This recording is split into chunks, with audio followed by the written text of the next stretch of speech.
Here's a box full of goodies that came in.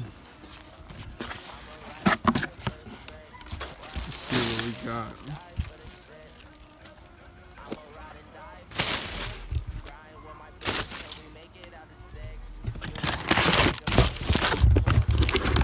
We have the hydraulic lifters here, and then the rollers there.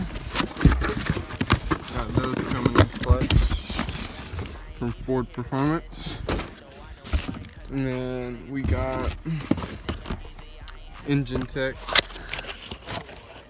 These are crankshaft bearings.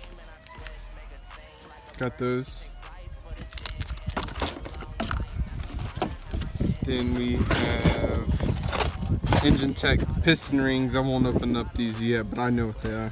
Piston rings here. And a whole entire engine tech engine gaskets. All the engine gaskets you can see.